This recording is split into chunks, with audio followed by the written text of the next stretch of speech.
Sampling techniques 1। अब इस subject में हमें बेसिकली कुछ टर्म्स हैं छोटी छोटी जिनके बारे में हमें हावना होना बहुत ज़रूरी है। सबसे पहले स्टेटिस्टिक्स बेसिकली हमारा जो बुक है स्टेटिस्टिक्स ये वो है, यानी कि साइंस ऑफ डाटा है। इसको टर्म इस तरीके से डिफाइन किया जाता है कि ये डाटा की साइंस है। डाटा की साइंस से क्या मतलब है कि इसका जितना भी कंसर्न होता है ना वो डाटा से होता है। मतलब कि डाटा को कलेक्ट कैसे करना है, प्रेजेंट कैसे करना है, किस तरह से कहाँ से कलेक्ट करना है, उसको एनालिसिस किस तरीके से करना है, उसको इंटरप्रिटेट किस तरीके से करना है, वो सारा जो है वो साइंस ऑफ डाटा में आ जाता है। उसके बाद हमारे पास होता है डाटा। बेसिकली हमारे पास डाटा होता क्या है? डाटा होता है data are numerical values containing some information. Mean के डाटा हम उन वैल्यूज को कंसीडर कर रहे होते हैं जिनमें कुछ ना कुछ इंफॉर्मेशन हमें दी जाती है, गिवन होती है। उसके बाद स्टेटिस्टिकल टूल्स हमारे पास क्या होते हैं? Statistical tools use set to draw statistical influences, यानी कि जब हम कंक्लूजन निकाल रहे होते हैं, स्टेटिस्टिकल इन्फ्लुएंसेस कर रहे होते हैं, तो जो टूल्स यानी कि जो मेथड्स या जो फॉर्मूलाज हम यूज कर रहे होते हैं हम उनको स्टेटिस्टिकल टूल्स कहते हैं। फिर सैम्पलिंग थ्योरी क्या है? सैम्पलिंग थ्योरी हमारे पास ये है कि ये हमें टूल्स प्रोवाइड करती है और हमें बताती है कि हमने अपने डाटा को किस तरीके से कलेक्ट करना है। तो इसलिए इनके टेक्निक्स फॉर कलेक्टिंग ऑब्जेक्टिव, यानी कि अपने डाटा को किस तरीके से कलेक्ट करना है उसकी टेक्निक्स वगैरह जो होते हैं वो हम सैम्पलिंग थ्योरी से सीखते हैं। उसके बाद है सैम्पलिंग यूनिट। हमारे पास क्या है यहाँ पर? सॉरी, ING मिसप्लेस है। सैम्पलिंग यूनिट्स क्या होते हैं?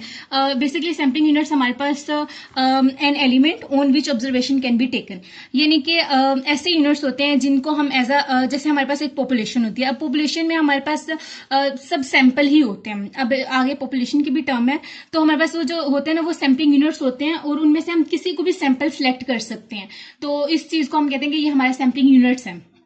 फॉर एग्जाम्पल जैसे हमारे पास अब एक क्लास है, ठीक है, क्लास में 40 स्टूडेंट्स हैं, तो वो हमारी पॉपुलेशन है। हम अपनी क्लास में कोई कुछ टेस्ट करना चाह रहे हैं, कोई बच्चों के मार्क्स टेस्ट करना चाह रहे हैं, कुछ भी करना चाह रहे हैं, डाटा कलेक्ट करना चाह रहे हैं, तो उसमें वो 40 के 40 स्टूडेंट्स जो होंगे वो हमारा एज अ यूनिट्स ट्रीट करेंगे।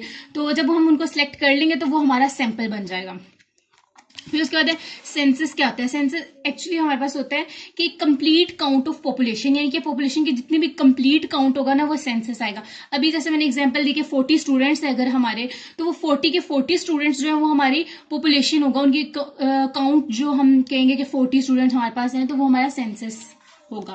फिर उसके बाद पॉपुलेशन क्या होता है? Population totality of observation in which we are concern, यानी कि पॉपुलेशन जिस तरह से हमने डाटा कलेक्ट करना है उस लिहाज से जो हमारी टोटलिटी होती है ऑब्जर्वेशंस की उसको हम पॉपुलेशन कहते हैं। फॉर एग्जांपल अब जैसे हम लोगों ने टेस्ट करना है या हम लोगों ने डाटा कलेक्ट करना है एक यूनिवर्सिटी के स्टूडेंट्स का, तो हम कहेंगे यूनिवर्सिटी के स्टूडेंट्स वो तो हमारी पॉपुलेशन होंगे, लेकिन हम ओवरऑल अगर पंजाब के स्टूडेंट्स की बात करें तो वो हमारे पास पॉपुलेशन के अंदर कंसीडर नहीं होंगे, क्योंकि हमारा जो है स्पेसिफिक यानी कि हमारा जो कंसर्न है वो सिर्फ यूनिवर्सिटी के स्टूडेंट्स हैं, सारे स्टूडेंट्स नहीं है, मतलब मैट्रिक इंटर लेवल के स्टूडेंट्स नहीं है उसमें।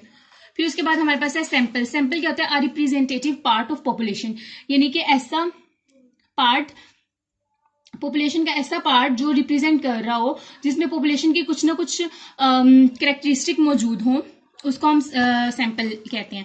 फिर सैम्पलिंग फ्रेम क्या है? सैम्पलिंग फ्रेम हमारे पास है, एक्चुअली कैमरा बहुत ज्यादा मूव कर रहा है तो मैं बार बार उसी तरफ चली जाती हूँ। List of all units of population. List of all unit of population में हमारे पास क्या आ जाता है कि सैम्पलिंग फ्रेम में हमारे पास आ जाता है कि टोटल हमारी जितने भी, अगर 40 स्टूडेंट्स की एग्जांपल है तो वो 40 के 40 यूनिट जो है वो हमारा सैम्पलिंग फ्रेम में कंसीडर करेंगे। फिर उस सैम्पलिंग फ्रेम में से हम लेट्स सपोज हम 10 स्टूडेंट्स सिर्फ पिक कर लेते हैं, तो वो जो 10 स्टूडेंट्स होंगे वो हमारा सैंपल बन जाएंगे, लेकिन वो 40 स्टूडेंट्स की जो लिस्ट होगी यानी कि 40 स्टूडेंट्स जो उसमें मौजूद होंगे वो हमारा सैम्पलिंग फ्रेम में कंसिडर होगा। फिर उसके बाद सैम्पलिंग क्या होता है? सैम्पलिंग बेसिकली वो प्रोसेस होता है, वो प्रोसीजर होता है जिसके थ्रू हम सैंपल को ले रहे होते हैं। Procedure in which a sample is selected from population. अब स्टेटिस्टिक्स क्या होता है? Statistic any numerical value represent sample characteristics. अब स्टेटिस्टिक एक्चुअली वो वैल्यू होती है जो हम अपने सैंपल से लेते हैं, ठीक है, और पैरामीटर में होती है ऐसी न्यूमेरिकल क्वांटिटी या वैल्यू जो हमारी पॉपुलेशन को रिप्रेजेंट कर रही होती है, जो कि हमारे पॉपुलेशन में से ली जाती है। फिर एडवांटेजेस ऑफ सैम्पलिंग। सैम्पलिंग के कुछ एडवांटेजेस हैं। वही है कि सबसे पहला एडवांटेज ये है कि सैम्पलिंग करते वक्त low cost of sampling means कि जब हमने अगर पूरी पॉपुलेशन पे टेस्ट करना है तो जाहिर सी बात है हमें उसके लिए स्टाफ चाहिए होगा, मैनेजमेंट चाहिए होंगी, टेक्निक्स चाहिए होंगी। तो इसलिए हमारी जो कॉस्ट होगी ना, अगर हम पूरी पॉपुलेशन को टेस्ट करेंगे तो हमें बहुत ज़्यादा कॉस्ट पे करनी पड़ सकती है। तो सैम्पलिंग से क्या होता है कि एक्चुअली हम जानना तो इन्फ्लुएंस करना चाह रहे होते हैं ना, कि हमें पता चल जाए कि टेस्ट कर रहे होते हैं कि हमें एक पर्टिकुलर रिजल्ट्स पता चल जाए।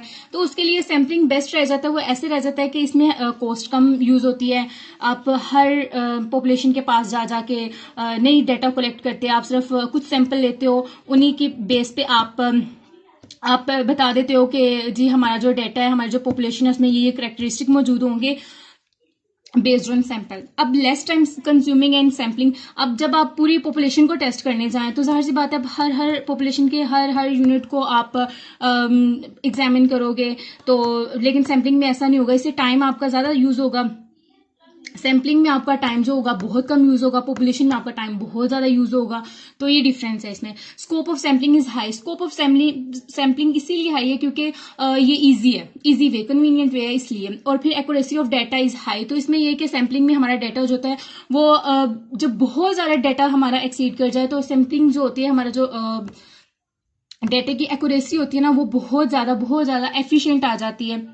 उसके बाद कुछ हमारे पास हैं टर्म्स हैं, यानी कि 2 वेज हैं टू गेटिंग इन्फॉर्मेशन। इन्फॉर्मेशन हम किस तरह से गेट कर सकते हैं?